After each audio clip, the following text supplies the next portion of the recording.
한 주간의 정치권 핫 이슈를 속속들이 들여다보는 정치토론 왈가왈부 유용합니다. 오늘도 뜨거운 토론을 위해서 세 분을 모셨습니다. 김유정, 진성호 그리고 강기정 전 의원 나와 계십니다. 안녕하십니까? 안녕하세요. 안녕하십니까? 강 의원님은 이제 두 번째 저희가 네, 출석하셨는데. 지난주에 매우 유익한 방송 참여했습니다. 네.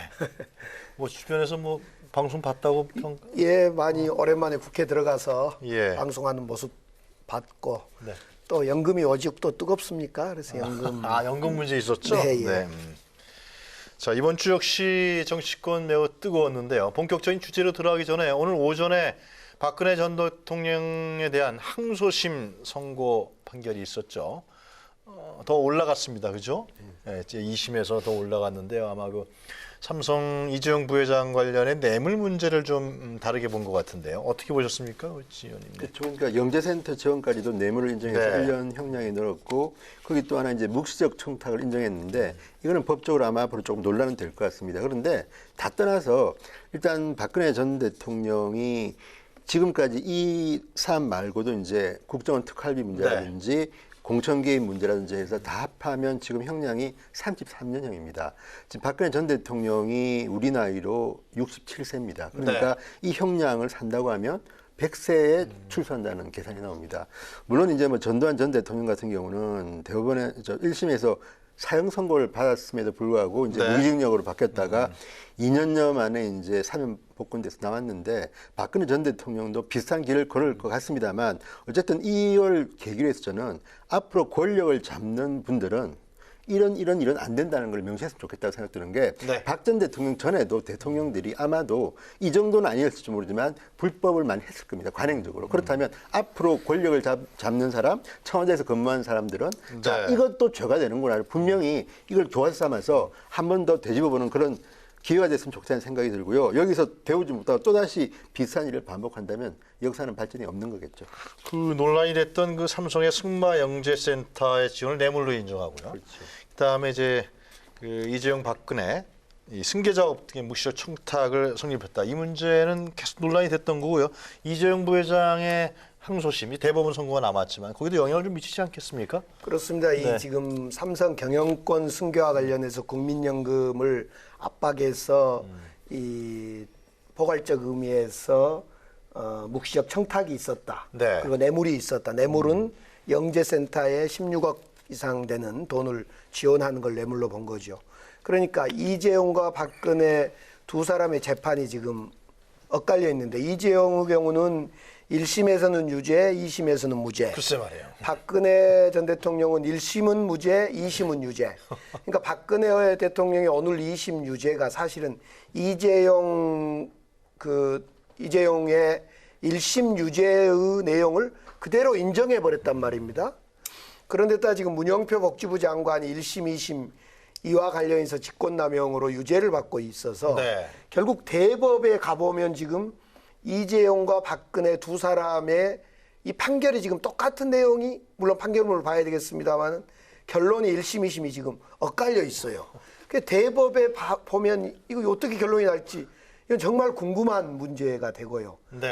그럴 일이 없겠지만 만약 이 판결이 이제 이 삼성물산이 제1을 인수하는 합병하는 과정에 이것까지 무효로 갈 건지 만약 그런 과정까지 가게 되면 이건 국가적으로도 큰 문제고 그런 위험성도 있습니다. 어떻든 이 오늘 지금 박근혜 대통령이 1년이 추가돼서 25년으로 5년으로 가는데 그 추가된 1년이 사실은 괘씸죄도 있었겠죠. 재판 안 나오고 마지막까지 재판에 불출석했던 그런 것도 있지만은 어떻든 그런 걸 떠나 법리적으로만 보면 이재용 씨의 1심 유죄 내용을 사실상 이번에 항소심에서 박근혜 항소심에서 유죄로 했다는 점 때문에 이 판결은 대법이 아주 주목되는 대법이 될 것 같습니다. 다 달라요 법원마다 왜 삼성 문제에 대해서만 좀 다른 것 같아요. 뭐 대법원 가서 조금 정리가 되지 않을까 이렇게 생각을 하고요. 이 형량이나 벌금이 늘어난 것은 저는 상식의 승리라고 생각합니다.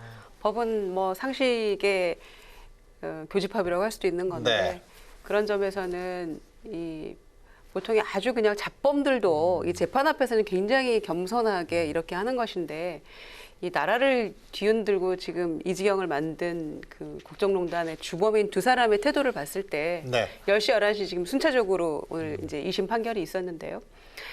최순실과 박근혜 전 대통령 두 사람 모두에게 보여지는 그 모습은 지금 이제 정권이 바뀌고 새로운 정부가 들어섰어도 국민들 보기에 이 재판 과정에나 비춰지는 그들의 모습은 굉장히 더 나쁘끄럽다 이런 생각이 들고요. 그리고 끝까지 그 본인들의 책임 또 잘못을 인정하지 않는 그 모습에서 아마 국민들 모습은 더 허탈했을 거라고 생각을 하고 그리고 끝까지 남 탓하는 그 모습에서 저럴 수가 있는가라고 아마 더 분노한 지점이 바로 그거라고 생각하는데요. 네. 그런 점에서 뭐 형량이나 이런 부분들은 뭐 너무 자연스러우고 당연한 귀결이다 이렇게 생각되고 또 상식이라고 제가 말씀드렸던 부분은 뭐 승마나 또 영재센터 지원 문제는 누가 봐도 이건 뇌물로 보지 뭐 삼성이 자선 사업하려고 그렇게 했던 건 아니, 아니잖아요. 말 세 마리가 그게 삼성의 소유권이 있으니까 뇌물이 아니다. 그건 말이 안 되는. 최순실 거가 아니다. 예. 누가 봐도 이거는 상식이라고 생각했기 때문에 이제 올바로 바로잡아가는 과정이다 이렇게 생각하고요. 또 그 승계 문제도 그렇고 네. 그래서 저는 대법에 가서는 아마 조금 그 엇갈렸던 그런 부분들이 조금 자연스럽게 정리가 되면서 오히려 네. 지금 삼성이 오히려 더 긴장하고 있는 오늘 항소심 판결로 그런 상황이 아닌가 생각이 됩니다. 네. 죄는 지은 대로 가는 거죠. 그렇죠. 법은 진짜 만인에게 평등해야 되는, 정확해야 될 것 같은데요. 하여튼 제가 보더라도 직권남용 강요만 유죄고 제3자 뇌물수수는 무죄가 되면은 그러면 재벌들이 아무 대가 없이 돈을 줬다는 얘기인데 상식적으로 잘 납득이 안 가는 그런 측면들을 좀 대법원에서 확실히 좀 정리했으면 좋겠다 생각이 듭니다. 자, 박근혜 최순실 항소심 선고 부분에 대해서는 이 정도로 간단하게 저희가 얘기를 하고요. 오늘 이제 왈가왈부가 준비한 토론 주제들은 무엇인지 저희들이 첫 번째 주제부터 화면으로 만나보시도록 하겠습니다.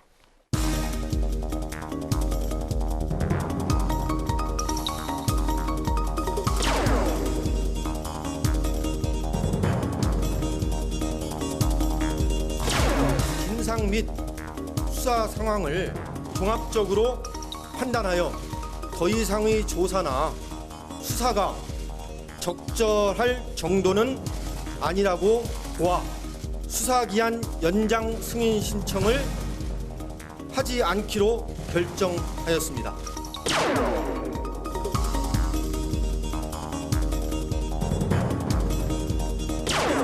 아무리 특검을 특검하겠다는 문재인 정권의 권력과 정치 권력이 부당한 압력이 계속되었다 하더라도 모든 의혹이 결코 종결될 수 있는 것은 아니라는 사실을 분명히 명심하기 바랍니다.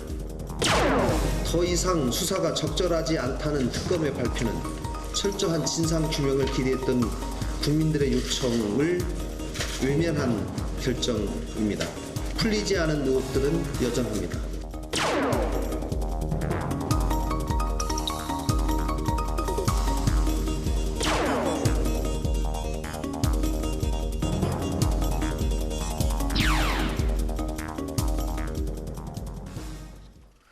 네, 왈가왈부 오늘의 첫 번째 주제는 막 내리는 드루킹 특검, 평가와 남은 과제는 무엇인가입니다. 지난 6월 말에 공식 수사가 시작됐는데요. 특검이요. 역대 13번째이자 집권 2년 차를 맞은 문재인 정부의 첫 특검이었던 이 드루킹 특검이 결국 수사기간 연장을 신청하지 않기로 하고 내일 종료됩니다. 특검 역사상 연장 신청을 스스로 포기한 사례는 처음이라고 합니다. 특검팀은 더 이상의 조사나 수사가 적절치 않다 이렇게 밝혔습니다. 뭔가 그 대변인인가 약간 뭐 이렇게 힘이 없어 보이던데 하여튼 뭔가 예. 자, 이 스스로 연장을 포기했다는 것은 이거 어떻게 봐야 됩니까? 이거 뭐 그동안 이제 99년 이후에 특검이 있었는데 네. 대부분 특검은 그 주범 그러니까 가장 중요한 역할을 했던 그 사람을 구속시키면서 수사기간 연장을 해서 특검을 마무리했던 것이 대부분의 과정이었던 것 같습니다. 네. 그래서 9번은 13번 중에 9번은 연장을 해서 특검을 종료했고 네. 나머지는 이제 특검을 요청했지만은 연장이 안 됐던 거죠. 대통령이나 또는 권한대행으로부터. 그리고 이번 경우는 특검 스스로가 우리 기한 필요 없다. 이제 수사 끝내겠다. 못 해먹겠다. 이제 할 것 없다. 이러면서 스스로 자포자기해서 내려놓는 이런 특검인 것 같습니다. 그런 네. 점에서 이번 특검이 이제 빈손 특검이고 애초부터 이제 김성태 우리 원내대표가 단식까지 해가면서 그랬죠. 예. 김경수 지사를 향한 의원을 향한 특검이었는데요. 결과적으로 보면 제가 볼 때는 드루킹과 그 일당들의 그 얘기만 듣고 시작한 특검이었고 어떤 증거나 어떤 이런 걸 범죄를 확인하지 못하고 끝낸 특검이었다. 저는 그래서 애초부터 이 특검은 정치 특검이었고 안 했으면 좋겠다라는 특검에 네. 저는 분명히 그쪽에 손을 들었던 건데 역시나 결과가 이렇게 되고 보니까 이제 뭐랄까 빈손 특검이었다. 네. 더더구나 그 과정에 애석하게 어떻든 노회찬 의원까지 죽고 보니까 그렇죠. 더더욱 이번 특검이 참 여러 점에서 안타깝습니다.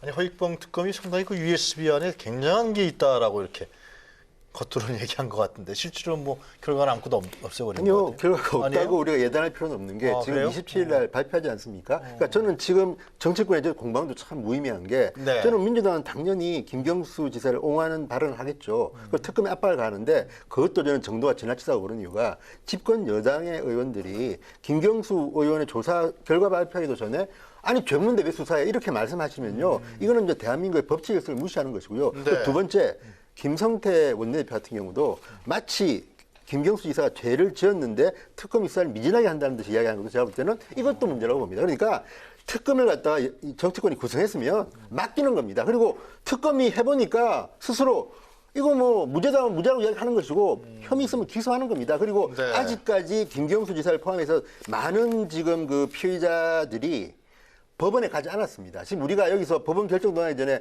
유죄다 무죄다 뭐 의미 있다 없다고 하는 건 제가 볼 때는 넌센스고 가보는 것이고 다만 이제 네. 이거는 저도 깜짝 놀란 게 특검 스스로가 연장 신청도 하지 않고 여기서 접겠다고 한 거는 조금 놀랄 일입니다. 그런데 이것도 두 가지 경우가 있는데 하나는 진짜 조사해 보니까 김경수 지사가 문제가 없더라 그래서 접는다는 의미도 있을 수 있고 또 하나는 이미 우리가 기소할 정도의 물증하고 이런 거 확보했다. 아, 그래요? 27일 날 기대해봐라. 왜냐하면 지금 언론에 보도된 것들만 보면요. 저는 예. 김경수 지사가 유죄인지 무죄인지는 모르겠지만 거짓말 그동안 굉장히 많이 했다는 건 분명합니다. 그러니까 김경수 지사가 처음에 이 사건 터졌을 때 했던 말 있지 않습니까? 나는 드루킹 모른다고 했다. 그다음에는 뭐 몇 번 만났다. 근데 점점 더 횟수가 늘어나고 심지어는 문재인 후보의 그 연설문까지 부탁했다는 게 다 드러나고 있지 않습니까? 지금 그 검찰 특검 기사를 보면 이게 사실이라면 저는 이게 무죄라 하더라도 저는 김경수 지사도 정치적으로는 좀 타격을 받았다고 보고 또 이런 것이야말로 특검할 만한 것이고 다만 이제 특검도 정치적 이유로 너무 무리하게 하는 건 저도 반대지만 지금 단계는 27일까지 지켜보자. 너무 뭐 예단을 가지고 뭐 이게 뭐 맞다 틀리다 이거는 저는 아닌 것 같고 다만 이제 별건 수사 문제 논란 같은 거는 네. 한번 조금 더 좀 짚어보기로 합시다. 네. 2달 동안 30억 시원하게 쓰고 이제 막 내립니다. 네. 특검이. 30억이나 들었네요. 30억 들었죠. 그런데 뭐 연장을 한다 안 한다 이런 모든 것을 떠나서 여야가 합의해서 이루어진 특검인데 각자의 유리하게 이 특검의 이제 수사 종결 상황을 해석하는 이런 모습은 좀 볼썽사납다. 저는 이렇게 좀 보였고요. 네. 그리고 김성태 원내대표 같은 경우에는 지금 이제 본인이 단식 투쟁하고 또 뭐 그 이후에 뭐 폭력도 좀 그 막기까지 했었잖아요. 이제 그런 일을 겪으면서 지금 이 특검을 얻어낸 것을 굉장한 정치적 지금 성과로 그동안에 얘기를 해오다가 사실상 소위 말하듯이 뭐 빈손 특검이니 이런 얘기까지 나올 정도니까 이번에 이제 국정조사라도 하겠다 반드시. 그렇게 예, 얘기하더라고요, 좀 그렇게 또. 이제 굉장히 주장하고 있고 네. 뭐 공식적으로 지금 발표도 그렇게 했죠 대변인 통해서. 네. 그래서 이게 이제 이번 허익범 특검이 수사 기간을 그 연장하지 않더라도 네. 이거는 이제 국회 내부에서 분명히 더 이제 더 길어질 싸움이 됐다 이렇게 보여지는데요. 중요한 것은 이제 그동안에 뭐 빈손 특검이니 얘기는 합니다. 그리고 네. 이제 민주당에서는 뭐 정치 특검이라는 뭐 그런 얘기까지 씌우고 있는데 저는 뭐 그렇게 볼 일은 아니라고 생각합니다. 크게 두 가지였잖아요. 네. 하나는 이제 이 댓글을 실제로 몇만 건을 달았던 거는 사실이라는 게 밝혀졌으니까 명백한 범죄 행위가 있었다는 것은 밝혀진 거죠. 그리고 경찰의 초동 수사가 굉장히 잘못됐기 때문에 이후에 이 특검에서 나가서 증거물을 압수하고 뭐 이런 과정에서도 굉장히 많은 것들이 나왔다는 거잖아요. 그러니까 그 사이에도 뭐 별별 흉흉한 얘기들이 많이 있었죠. 경찰 초동수사 잘못했을 때 짐을 싣고 뭐 가는 것도 본 사람이 있다는 등 기자들이 목격했다는 등 온갖 얘기가 떠돌았었어요. 그러니까 굉장히 부실한 수사가 처음에 이루어졌다는 것 때문에 특검에서 초장부터 이렇게 기운을 빠지게 했던 그런 측면들이 있긴 했었죠. 그럼에도 불구하고 드루킹의 어떤 그런 댓글이 이렇게 문제가 됐다는 것은 밝혀낸 건 저는 하나의 성과라고 보여지고요. 이후에 재판 과정에서 그것은 또 더 주목해야 될 필요가 있다 이렇게 생각합니다. 그러나 이제 이게 특검까지 갔던 가장 큰 원인은 권력의 핵심이 과연 연결이 돼 있는가 그 부분이었는데 김경수 지사에 대한 구속영장이 기각됨으로써 굉장히 힘이 빠진 게 사실이죠. 그리고 뭔가 이 드루킹 사건이 별로 큰 문제가 없는 것으로 종결되어가는 그런 느낌을 굉장히 주었던 것도 사실이죠. 구속영장 기각으로. 그런 점에서 이제 특검이 너무 무리하게 해왔던 거 아니냐. 특검 애초에 뭐 무용론이 다시 또 부각이 되고 이렇게 됐습니다만은 저는 그런 건 아니라고 생각하고요. 만약에 이제 뭐 권력 핵심이 연결되지 않았다는 그런 상황이라면 나라로서는 다행 아닙니까? 그리고 재판이 진행되는 거를 지켜봐야 되는 상황이라고 생각하고요. 그리고 뭐 MB 때와 같은 그런 대대적인 댓글, 뭐 권력이 직접적으로 국가기관이 개입하는 그런 것들은 적어도 아니었구나라고 저는 다행한 일이라고 받아들이면 되는 것이지. 네.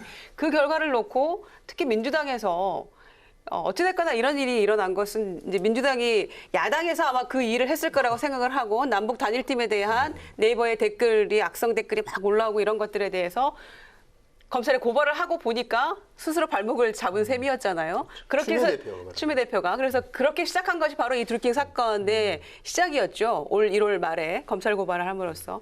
그런데 결과를 놓고 보니까 이렇게 별 문제 없이 끝났다고 하면 네. 연장하면 또 국민 세금 들어가는 것이고 별 문제 없다고 하면 오히려 이러이러했으나 다행한 일이라고 생각하면서 재판을 기다리겠다라고 하는 것이 민주당이 여당으로서의 자세라고 저는 생각하는데 오히려 네. 그걸 그동안에 막 특검을 막 비난하고 같이 여야 합의해서 이루어진 특검인데 특검을 뭐 무조건 비난하는 이런 태도는 조금 여당으로서는 좀 조금 더 품위를 지켰으면 좋겠다. 그렇게 생각하고요. 그리고 이 자유한국당에서 계속해서 국정조사 요구하면서 다른 이제 또 산적한 개혁 입법들이 많은데 그것과 딜을 하려고 한다거나 이랬을 경우에는 또 어떻게 이걸 대처할 것인가. 그것을 위해서라도 여당이 조금 더 의연했으면 그리고 재판을 지켜보자라고 조금 더 품위를 갖췄으면 하는 그런 아쉬움이 저는 조금 있었어요. 이 결과를 놓고 봤을 국민적 때는. 관심은 제가 생각했을 때는 결국 특검이라는 게 살아있는 권력이기 때문에 한 거 아니에요, 그죠? 그렇지 않았으면 그냥 검찰 수사를 했을 거란 그렇죠. 말이에요. 그런데 그러면 이제 했는데 이제 30억을 들여서 했는데 특검의 수사 능력이 없는 것인지 수사 능력도가 미약한 것인지 아니면 애초에 이게 특검할 사안이 아닌데 야당이 주장해서 특검한 것인지 뭐 그런 거 좀 궁금한 거 아니에요? 우선은 이제 우리 야당이 왜 특검을 공격했습니다. 근데 왜 그랬냐? 네. 사실은 결정적인 건 김경수 지사에게 2번에 걸쳐 조사하는 것까지는 뭐 당연한 특검의 임무니까 해야 되는데 현직 지사에게 기현이 구속영장까지 청구를 했어야 되는 거냐? 그것도 결과적으로 기각됐습니다마는 드루킹의 드루킹 진술도 늘 변합니다. 막 그 드루킹의 진술에 의존해서 기현이 현직 지사까지 구속하는 것은 너무 결과를 보여주기 식으로 영장을 청구한 거 아니냐. 이래서 그때 이제 네. 민주당에서 특검에 대해서 상당히 솔직히 말씀드리면 공격을 했던 것이 사실입니다. 저는 이 특검은 초기에 경찰 수사가 미진한 건 분명히 있었던 것 같습니다.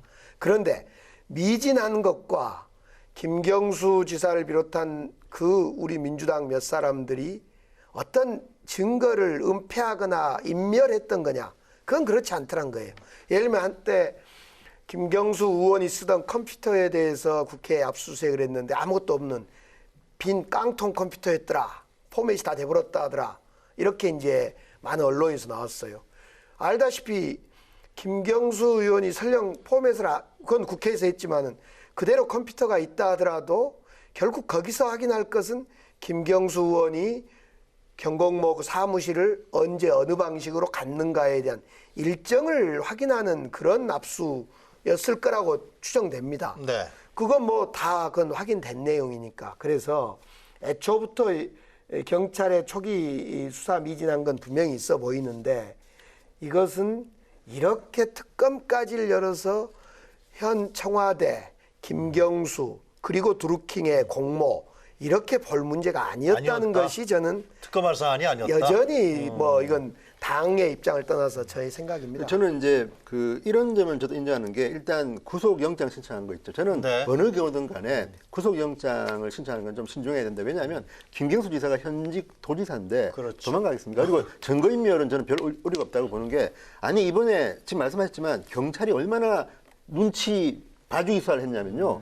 경찰이 여러 번가 압수수색하고 한 뒤에 그 다음에 특검이 쓰레기통을 뒤졌는데 이미 한두 차례 다녀간 뒤에 경찰이 다녀간 뒤에 쓰레기통을 뒤졌는데 막 부서진 핸드폰 무슨 뭐 이런 것도 있었던 겁니다. 이걸 갖다가 이제 최순실 특검했던 그 보안회사를 불러가 했더니 자 보안 메신저도 뚫렸고 또 망가진 휴대폰도 복원이 된 겁니다. 그걸 보니까 자 김경수 지사가 했던 말하고 너무 다른 겁니다. 그 메시지에 대화가 나오는데 야 지금 저 우리 문재인 후보가 10일 날 무슨 뭐 재벌 개혁 연설하는데 그거 줘 그러니까 아직 안 됐는데요. 목차만 줘. 그리고 어디서 줄까요? 어디 사무실에서 주자 뭐 식사를 하자 다 나오는 겁니다. 그러니까 이거를 갖다가 경찰이 그 전에 오죽 수사를 갖다가 이렇게 편파적으로 했으면 그래서 저는 특검을 하는 건 저는 당연하다고 보고 다만 문제는 이제 지금 특검이 수사한 내용이 정말 김경수 지사가 유죄냐 무죄냐는 문제인데 이거는 네. 27일 우리 그 결과를 보면 알 겁니다. 그리고 또 하나는 이 집권 초기 특히 이제 문재인 대통령의 지지율이 높기 때문에 저는 이번 특검이 이제 왜 어려움을 겪은 이유 중에 하나는 대통령에 대한 지지가 높다 보니까 김경수 지사의 수사에 대해서 국민들의 반응도 좀 미지근했던 것 같습니다. 그러니까 예를 들어서 최순실 특검 때는 진짜 지금 이야기하는 민주당 이야기하는 것보다 훨씬 더 심할 정도로 특검이 언론 플레이를 많이 했습니다. 뭐 심지어는 목욕탕 별의 별 지금 언론 플레이도 하고 했는데도 그때는 네. 국민들이 나름대로 최순실에 대해서 감정이 있기 때문에 특검이 좀 성원을 받고 쉽게 굴러갔는데 이번 특검은 그래서 좀 더 조심스럽고 언론 플레이 했다고 뭐 민주당 쪽에서 이야기하지만 제가 볼 때는 이번 특검은 언론 플레이를 그전에 비해서 많이 안 했습니다. 그래서 저는 오히려 27일 날 발표가 기다려지는데 저는 수사대로 하면 되는 것이고 또 하나 청와대 비서관 문제인데요. 이거는 저는 그래서 특검을 해야 한다고 보는 이유가 송인배 비서관 말씀. 예, 송인배 비서관하고 백원우 비서관 둘 다 조사를 받았는데 저도 이제 궁금한 게 이게 이분들이 정말 뜻하다면 특검 수사를 해서 발표를 해야 되는 이유가 다른 누가 수사를 해도 국민들은 믿지 않습니다. 왜? 청와대 현직 비서관입니다. 네. 과거에도 보면 지금 전병헌 전 수석이 이분도 결국은 옷 벗고 조사받았습니다. 왜냐하면 문재인 대통령의 집권 초기에 청와대 비서관이 이렇게 검찰에 불려다닌다는 것조차가 사실은 굉장히 좀 그런 데다가 지금 청와대는 인기가 굉장히 좋은 청와대 아닙니까? 그러니까 이분들 조사 결과를 국민들이 믿기 위해서는 특검이 하는 게 저는 당연하다고 봅니다. 그리고 저는 이분들이 죄가 있는지 없는지는 이제 밝혀지겠지만 의문스러운 거는 왜 백원우 비서관이 이미 드루킹이 구속되고 한 그 시점에서 만났느냐. 저는 이 부분에 대해서 상식적으로 이해가 안 되는 것이고 그러니까 특검이 의혹을 밝혀야 되는 것이고요. 또 하나는 저는 송인배 비서관이 오히려 저는 김경수 지사보다는 드루킹을 좀 더 알았던 것 같다는 생각이 듭니다. 뭐 돈도 받았다 그러고 속에도 입원했다는 건데 그렇다면 이게 도덕적으로는 비판할 수 있지만 법적으로는 문제가 없을 수 있는 문제인데 그렇다면 오히려 청와대가 특검에 대해서 고맙다고 이야기해야죠. 이 수사가 공정하다면. 그래서 저는 특검은 필요한 것이고 자꾸만 우리가 특검을 자기의 어떤 정책 이해에 따라서 하는 것은 문제가 있고 지금 보수 성향의 그 지지자들은 알겠습니다. 특검을 예. 또 비판합니다. 왜 수사를 눈치를 보느냐. 그러니까 이런 것들은 보는 시각이나 자기 입장에 따라 너무 다른데 그럼에도 불구하고 우리는 특검은 우리가 만든 법에 따라 탄생한 조직입니다. 그러니까 27일까지 한번 기다려볼 필요는 있다는 생각이 듭니다. 27일에 한번 어떤 내용을 그렇죠. 발표하는지 봐야 된다. 예. 네, 수사 전체적으로 이제 수사 결과 발표를 그날 할 그날 테니까요. 하겠죠? 예.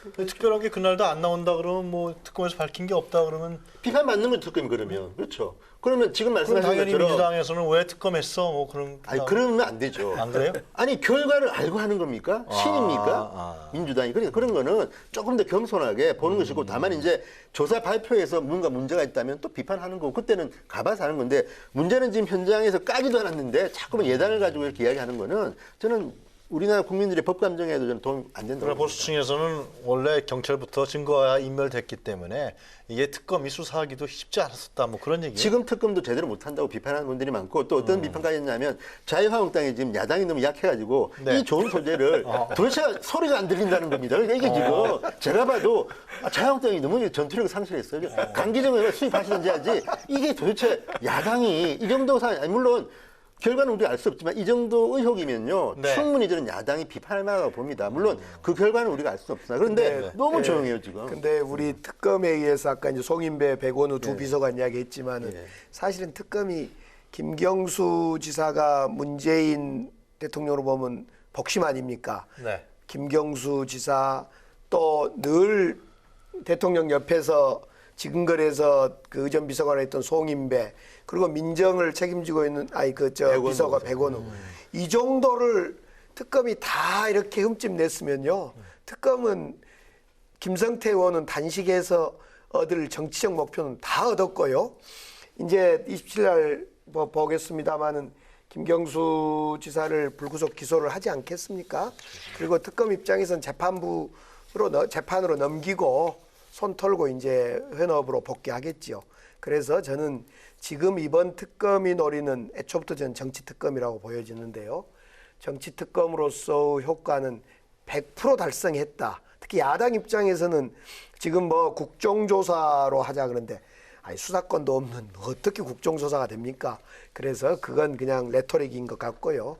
김성태 의원 단식에서 얻은 특검 그 원내대표님이 얻은 특검 효과 저는 충분히 얻었다고 봅니다. 김경수 지사는 어떻게 이번에 득이 많았어요? 실이 많았어요? 이번 과정에서요? 결론적으로 네.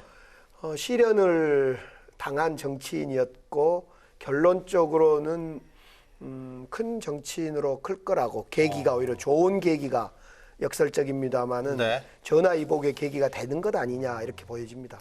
아까 보수 측에서는 이제 경찰의 초동 수사에 대해서 잘못 보수층뿐만이 아니고 저는 상식을 가진 국민이라면 그래요? 오히려 경찰이 그 초반에 잘못 대처했기 때문에 특검까지 가는 빌미를 주는 셈이죠. 역설적으로 얘기를 하자면. 그래서 경찰이 3월 달에 그 드루킹을 구속을 해놓고도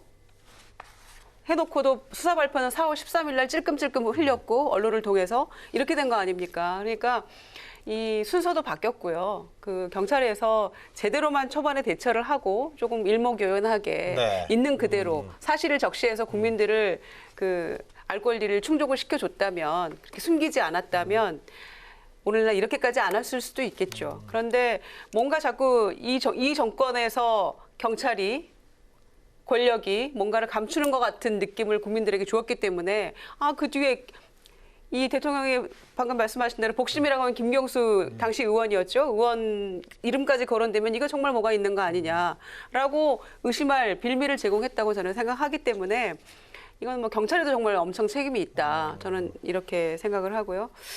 그렇지만은 특검에서 뭐 30월 써서 했든지 간에 2달 시간을 이렇게 지나갔습니다마는 예. 길게 놓고 보면 올 1월 달부터 지금 8월까지가 되는 셈이죠. 8개월 동안 그냥 이 드루킹이 그 곳곳마다 이 뉴스를 뒤덮었었는데 결과적으로는 이런 상황이라면 여당에서는 알겠습니다. 그동안에 빌미를 제공하고 이런 거를 맞는 거에 대해서는 네. 사과할 부분 사과도 하고 그러나 재판에 대해서는 재판 과정은 좀 겸허하게 지켜보겠다 이런 정도로 저는 마무리하면 알겠습니다. 될 일이다. 자, 하여튼 27일 날 하여튼 특검에서 어떤 발표를 하는지 좀 보고요. 그다음에 이후에 또 기소를 한다 그러면 법원의 판결도 우리가 또 주의 있게 봐야 될 것 같습니다. 자, 첫 번째 주제는 이 정도에서 저희가 정리를 하겠습니다. 자, 두 번째 주제 저희가 준비된 화면으로 먼저 만나보시도록 하겠습니다.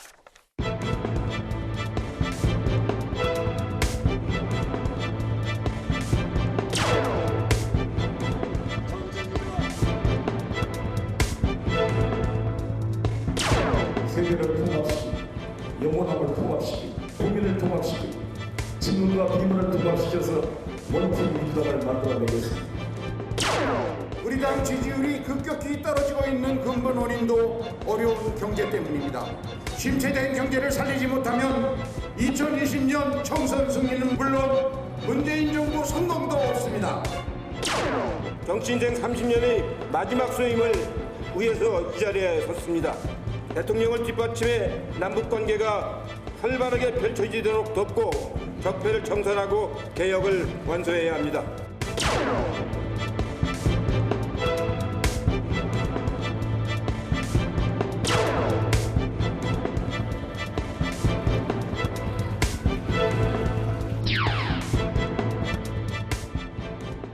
네, 왈가왈부 두 번째 주제는 바로 내일로 다가왔죠. 더불어민주당의 전당대회 관련 내용입니다. 집권 2년 차 들어서는 문재인 정부의 국정수행을 뒷받침할 여당의 새로운 지도부를 선출하는 이 이른만큼 정치권의 이목이 집중되고 있는데 현재는 이해찬, 김진표 그리고 송영길 세 후보의 막판 경쟁이 치열한 상황이라고 합니다.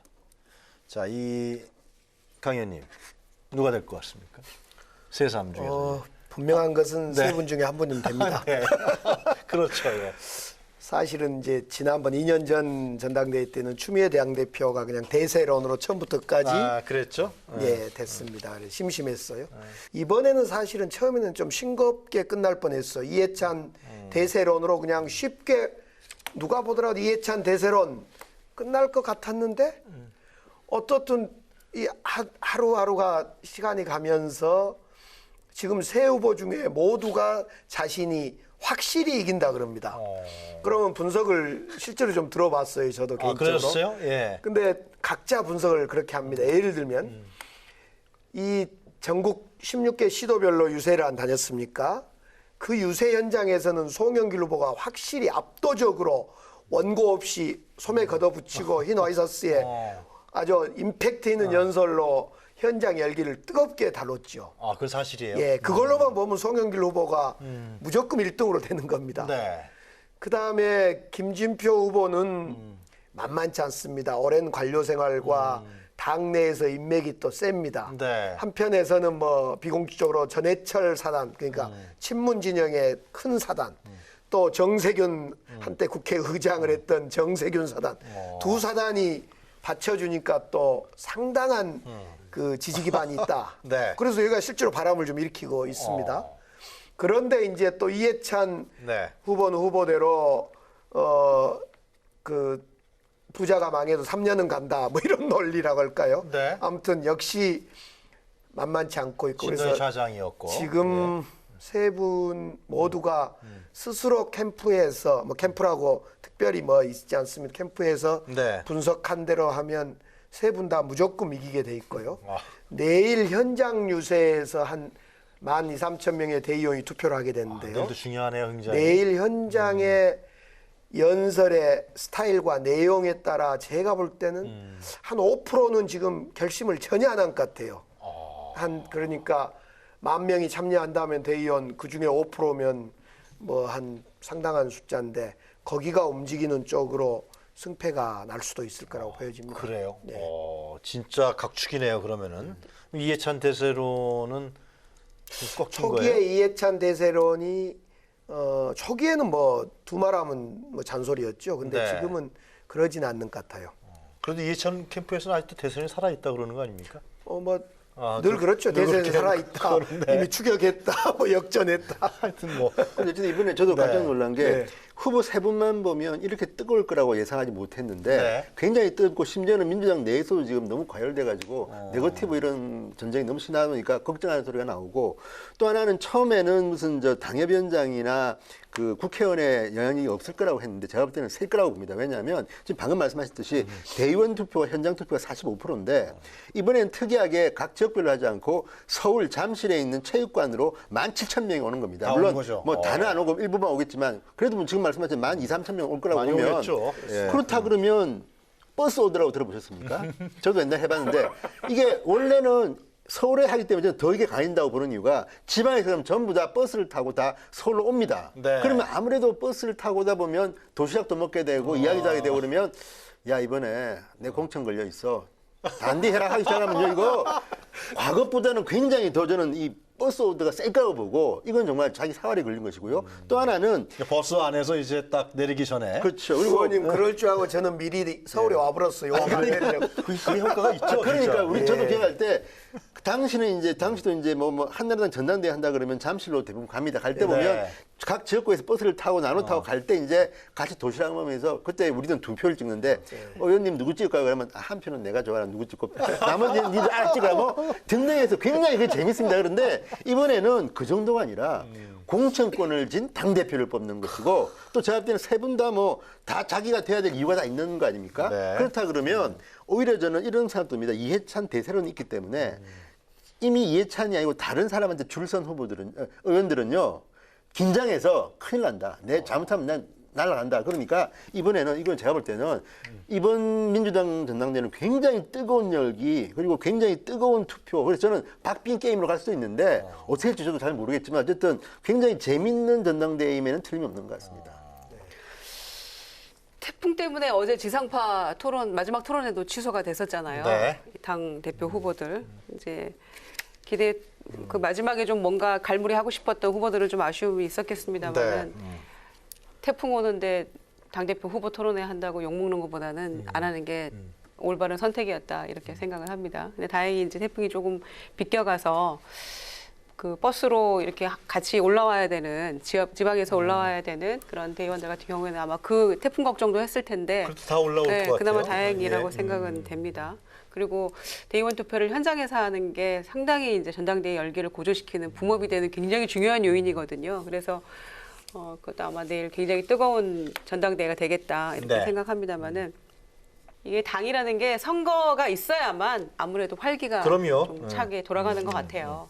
그러니까 지금까지는 대통령의 지지율을 기대해 왔던 여당인데 이 전당대회를 통해서 너도 나도 내가 이긴다 이렇게 하면서 서로 이제 말싸움도 하고 뭐 서로 비판도 해가면서 네. 이렇게 하는 모습을 통해서 아 민주당이 살아있구나 이렇게 좀 느끼는 것 같고요. 또 한편으로는 이제 서로 이제 굉장히 이 경쟁이 과열되다 보니까 생각지 않게 이 서로 이 비판하고 이 수위도 높아지는 것 같아서 그래서 여당 전당대회인데 뭐 좀 정책이라든가 비전이라든가 이런 건 좀 잘 안 보이고 뭐 서로 간에 좀 친문이다, 그런 비판도 뭐 있는 건 문신, 사실이잖아요. 그렇죠. 예. 그래서 그런 점에서 이제 비판도 받는 것 같아요. 그러니까 지난주에 제가 말씀드린 것처럼 네. 뭘 하겠다는 미래 비전보다 내가 누구랑 가깝고 나는 새롭게 가깝고 이런 얘기들 때문에 문제가 된다. 그리고 소위 그 삼철이라고 불리우는 문재인 대통령과 가까운 네. 그 삼철 중에서 두 사람을 중집시키겠다고 했습니다만 전해철 의원은 김준표 후보의 손을 사실상 들어준 셈이잖아요. 네. 올린 글들을 내용을 파악해 보면 그런 것처럼 이제 또 친문의 분화 이런 얘기까지 정치 공학적 얘기까지 나오면서 점점 더 사람들을 이제 헷갈리게 하고 있는 그런 모습이어서 뭐 내일 결과는 지켜봐야 되겠습니다만은 결론은 선거가 있어야 역동적이 되는 것이고 남들이 다 너 진다고 해도 나는 혼자서라도 이긴다고 생각하는 게 선거거든요. 그래야만 힘이 나서 선거를 치르는 거기 때문에 그런데 지금 새 후보가 각자 여론조사 본인들이 한 것들을 네. 다 얘기하면서 내가 이긴다라고 얘기하고 있기 때문에 아마 당원들도 내일 관전 포인트 굉장히 그런 점은 흥미롭게 진행이 될 것 같아요. 우선 이번 전당대회가 컨벤션 효과가 있냐 없냐 민주당의 지지율이 계속 하락하고 있다. 왜 전당대회를 하는데 좋은 이슈가 올라서 여당으로서 점수를 못 따고 있냐 이런 지적을 아프게 받고 있습니다. 근데 사실은 제가 봐도 정책과 비전이 이제 풍부하게 논의가 좀 덜 된 건 사실인데 왜 덜 될까를 저도 생각해 봤어요. 근데 생각들이 비슷해요. 예를 들면 협치에 대한 생각, 또 당정청을 어떻게 꾸려가야 되는가, 향후에 2년 뒤에 공천은 어떻게 해야 되는가, 또 이 소득주도 성장론에 대한 생각, 최저임금에 대한 생각 이런 것들이 새 후보 또는 비슷해요.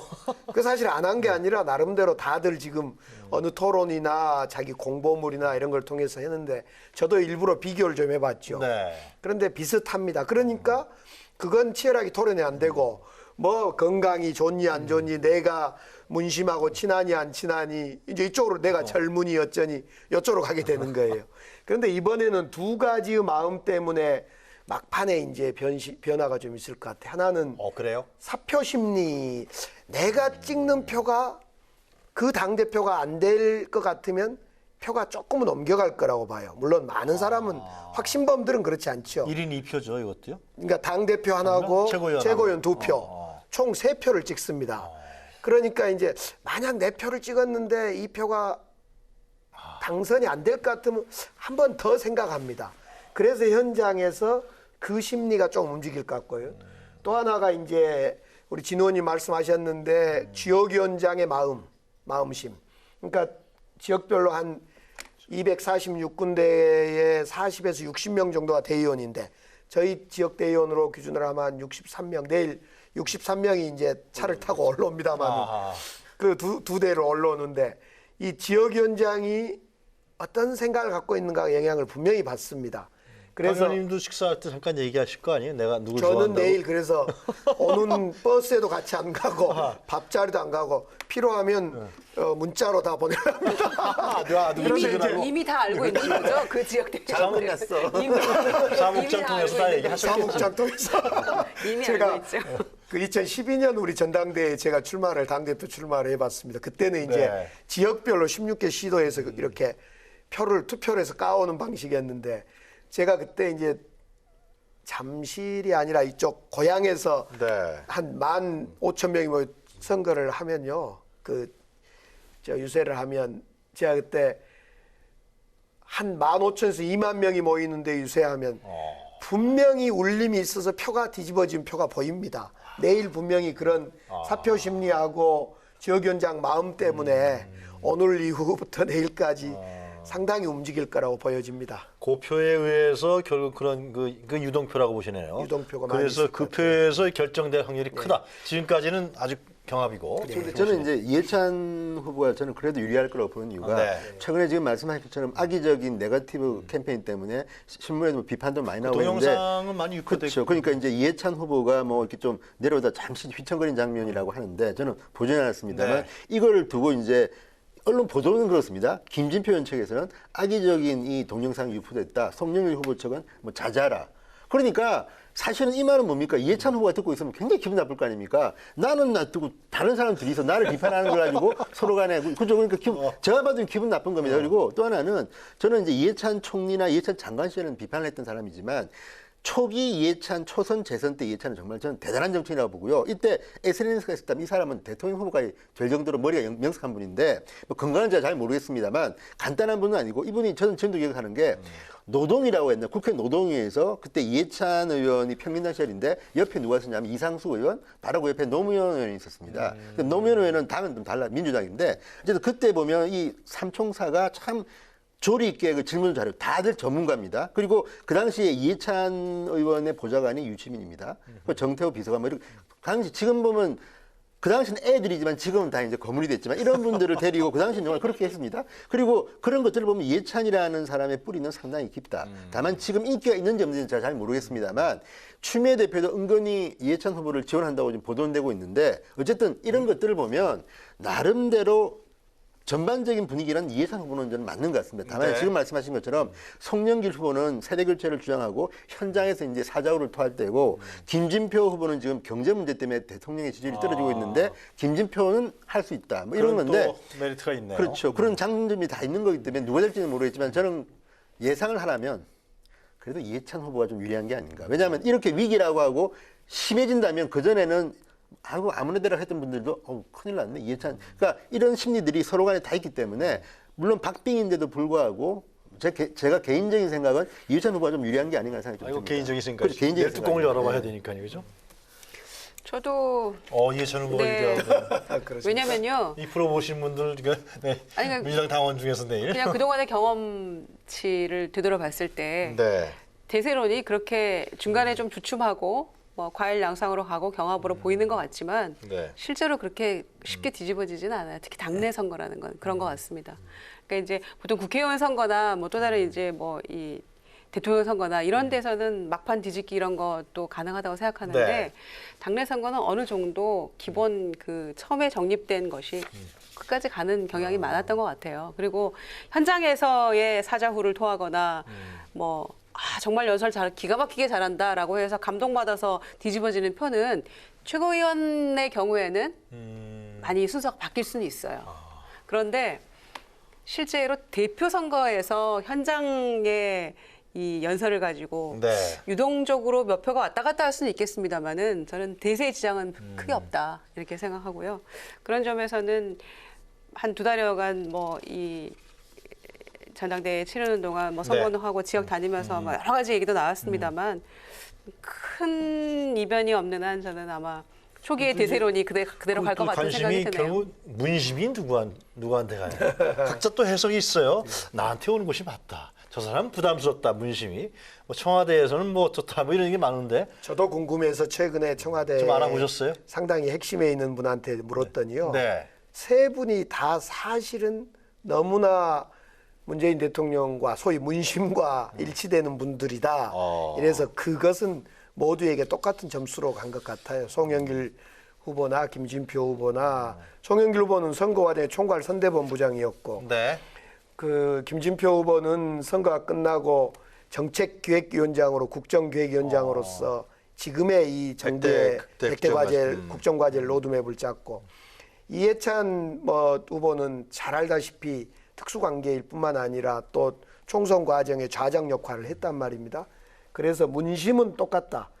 저는 내일 사실은 우리 태풍 피해가 큰 피해가 이제 없는 걸로 최종 결론은 나고 있습니다만은 태풍 피해도 없고 그러니까 대통령께서 내일 와서 그런 현장에서 우리 저 오시지 전당대 않겠어요? 대통령께서는 올 것 같은데. 글쎄 여당 전당대회에 오셔서 문재인 대통령 우리 정부가 민주당 정부다 이런 이야기를 했지 않습니까? 그래서 당과 청와대 당정청이 하나로 가야지 네. 안정 있는 국정 운영이 되기 때문에 그런 자리에 오셔서 그냥 좀 뭐 잘못되고 있는 방향이 혹시 있다면 그것도 얘기하시고 또 우리 국회에서 해야 될 일이 있으면 당에서 해야 될 일이 있으면 그것도 부탁하고 네. 이런 만남의 소통의 자리가 있었으면 좋았겠다 싶었는데 현재는 지금 안 오는 쪽으로 지금 하신 것 같아요. 전화해 보셨어요? 아니 해보지도 않고 태풍 문제도 있고 그런 것 같아요. 그런 문제가 있어졌군요. 그런데 이제 관심은 만약에 세 후보 중에 한 분이 된다고 그러셨는데 당청 관계가 그러면 세 사람이 누가 되든 간에 별 변화가 없는 건가요? 저는 이게 근데 집권 중반기에 들어가니까 당청 관계가 중요하단 말이죠. 중요한데 저는 민주당의 입장과 청와대 입장이 좀 다를 수 있다고 봅니다. 그래요? 무슨 말씀이냐면요.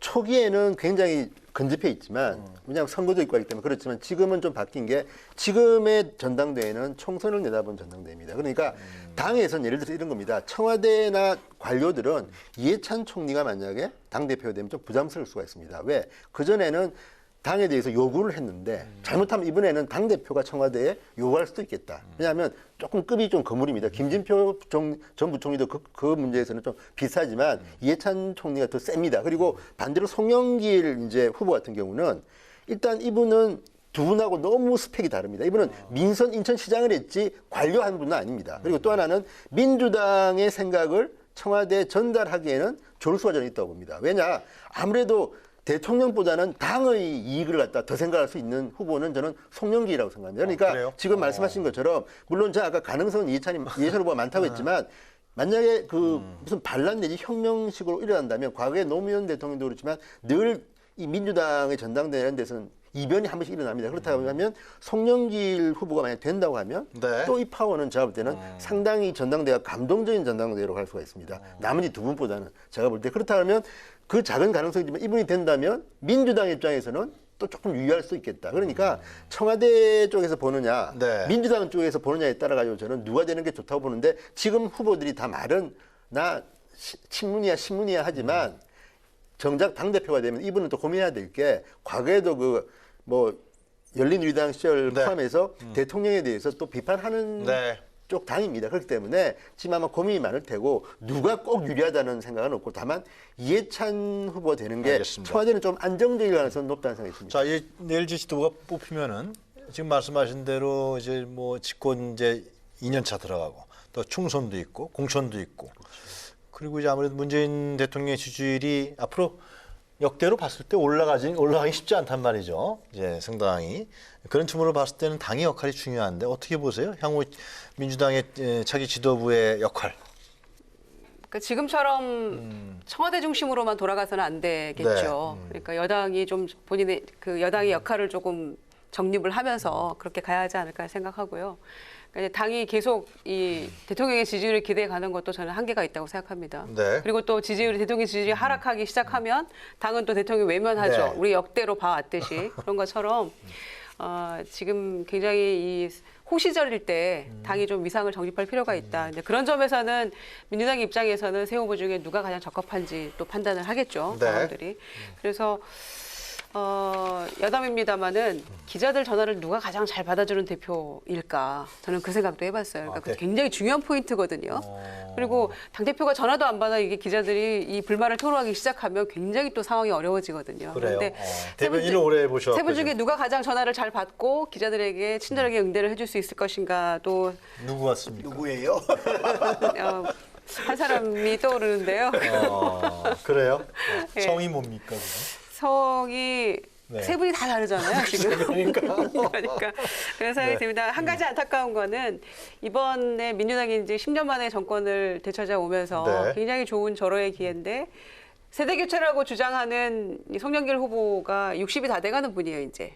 그러니까 70년대 DJ와 YS가 40대 기술을 주창했던 그 시절보다도 오히려 어떤 개혁적인 마인드나 이런 거는 오히려 후퇴한 게 아닌가. 아무리 이제 수명이 길어졌다고 합니다만은 그런 점에서 조금 안타까움이 있고요. 지금 이렇게 그 정권이 국민으로부터 많은 지지를 받고 있을 때 굉장히 어떤 이변이 좀 일어나서 굉장히 변화의 어떤 모멘텀을 가져오면 참 좋을 텐데 그런 이변이 과연 내일 일어날 수 있을 것인가. 그런 것도 저는 한번 좀 한편으로는 기대하면서 한편으로는 어렵지 않을까. 또 이런 생각도 하면서 좀 여러 가지 감정이 교차하네요, 오늘. 알겠습니다. 내일 1시죠? 1시? 1시부터. 몇 시에 결과가 나옵니까? 결과는 저희들이 3시 반부터 투표를 하니까 5시에 투표 종료를 하니까 6시쯤이면 결과가 나올 것 같습니다. 강의님도 현장에 가실 거 아니에요? 그렇습니다. 내일 12시부터 저희들 현장 가서 이제 모처럼 전국에 있는 동지들 다 만나고 이제 말 그대로 내일은 잠실 그 체육관 쪽이 최종 그렇죠. 경기장 쪽이 예. 그냥 왁자지껄 할 겁니다. 알겠습니다. 네. 한국당도 좀 전당대회 좀 이렇게 막자지껄 해야 되는데. 그러게 말이에요. 내년에 알겠습니다. 자, 오늘 토크 이제 마무리하기 전에요. 또 세 분의 패널께서 선정하신 이 주간에 가장 인상 깊었던 사진 한 컷 시간을 갖도록 하겠습니다. 진성호 전 의원께서 선정하신 사진 한 컷부터 보도록 하겠습니다. 예, 지금 저희 네, 박항서 감독인데요. 저 장면이 이제 베트남 축구팀이 일본 팀하고 경기를 할 때 1대0으로 이겼습니다. 그때 네. 골을 넣자마자 박항서 감독이 저렇게 어퍼컷 세레머니인데 아시다시피 친숙하지 않습니까? 히딩크 감독이 2002년 월드컵 했던 건데 네. 그 당시에 박항서 감독이 코치였습니다. 근데 그대로 어퍼컷 세레머니를 했는데 지금 박항서의 베트남 팀 대단합니다. 예선전에서 한 골도 실점을 하지 않고 1위로 지금 8강을 들어왔습니다. 네. 당시 처음 시작할 때 베트남 팀의 목표는 8강이었습니다. 지금까지 16강까지는 가봤지만 8강을 한 번도 못 가봤는데 8강인데 이미 8강을 갔습니다. 그리고 만약에 한국이 4강에 올라가고 베트남이 4강에 올라간다면 준결승에서 우리하고 붙게 됩니다. 근데 부담 가네요. 최근에 한국은 말레이시아한테 2대0으로 패하고 해가지고 지금 2대1로 패하고 해가지고 졸전에 또 비판을 받고 있는데 우리도 좀 바뀌겠죠. 그런데 어제 이겼어요. 어제 이란을 이겼습니다. 이겼지만 이란 2대0이나 그럼에도 불구하고 이란 팀이나 또 다른 팀과의 그 경기에 대해서 평이 그렇게 좋지는 않습니다. 왜냐하면 우리나라 팀은 정말 금메달 후보였고 쉽게 하면 독일과 한국 팀의 경기를 본 것 같았다는 게 말레이시아전에 대한 건데 그렇기 때문에 우리도 분발하지만 다만 지금 박항서 감독은 대단한 게 최근에는 여론이 자 박항서를 베트남에 기화시켜라 이런 걸 하면서 지금 베트남의 SNS에는 박항서를 뭐 지드래곤이나 송중기하고 같이 3명을 엮어가지고 이 한국의 잘생긴 남자 3명이 나오고 뜬다고 합니다. 그러니까 이 정도로 그 정도로 지금 베트남에서는 난리가 난 겁니다. 그러니까 요새 우리나라 또 SNS에는 어떤 글이 올라오냐면 자 차기 월드컵 감독은 박항서를 맡기자. 그러니까 이게 지금 그 정도로 뜨거운데 그 이유가 뭐겠습니까? 박항서는 베트남 팀의 히딩크 방법을 썼습니다. 나는 니들의 고향도 모르고 학벌도 모르고 아무것도 모른다. 잘하는 놈, 악착 같은 놈만 내가 기용한다. 그래서 저렇게 잘하는 겁니다. 작년 10월에 갔던 박항서가 저렇게 기적을 일으킨 이유가 그건데 대한민국도 좀 지연 인연들 좀 뿌리쳤으면 좋겠다. 왜냐하면 최근에 다시 여러 인사를 보면 너무 끼리끼리 해먹는다. 축구계 말씀하시는 거죠? 축구뿐만 아니라 야구도 그렇고 정치도 그렇습니다. 그러니까 그런 데에서 한국이 정치도 배울 거는 배워야죠. 저런 히딩크와 박항서의 리더십을 좀 배울 필요가 있다는 생각이 듭니다. 평책이 중요하겠군요. 자, 김유정 전 의원께서 선정하신 사진 한 컷 보도록 하겠습니다. 네, 보고 싶죠. 아는 얼굴을 또 저희가 한 컷으로 뽑았는데요. 네. 지금 이 전두환이 1931년생이로 88세예요, 올해. 네.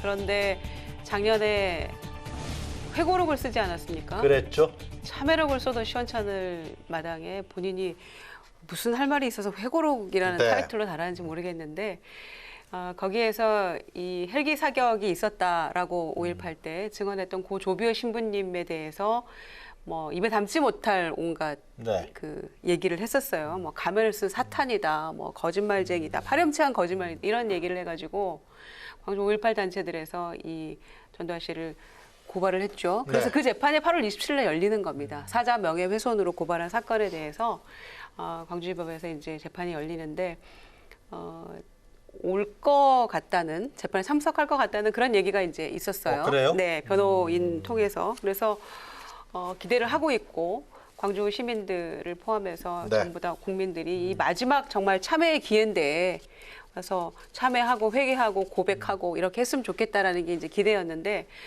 재판에 나온다는 얘기가 보도가 되니까 또 뭐 건강상 어렵고 뭐 그 제대로 말할 참 그 회고록에 대해서 기억도 잘 못하고 있다 뭐 이런 얘기를 또 이제 변호사들이 하기를 시작했거든요. 그래서 그렇게 이 조변석계 하면서 마지막까지 이 광주 시민과 국민을 우롱하지 말고 저는 이참에 정말 이 다음 주 8월 27일 날이 마지막 정말 참회의 기회라고 생각을 하고 네. 전두환 씨가 광주에 와서 무릎 꿇고 사죄하면서 정말 했으면 좋겠어요. 그게 과연 정말 이루어질 수 있는 헛된 희망인지는 모르겠습니다만은 마지막 기회가 아닌가 이렇게 생각하고 올해를 좀 기대를 해보겠습니다. 알겠습니다. 자, 우리 강기정 전 의원께서 선택하신 사진 한 컷 보도록 하겠습니다. 네, 이게 뭐죠, 강 의원님? 비바람을 뚫고 우리는 간다. 오늘 금강산에서 있는 2차 상봉입니다. 말씀하시는구나. 예, 1차 상봉은 이제 북한이 고향이었던 이산가족들 이렇게 만남이었고 오늘은 네. 81가족 남쪽이 고향인 이산가족 81가족 갔는데요. 비바람을 오늘은 뚫고. 네.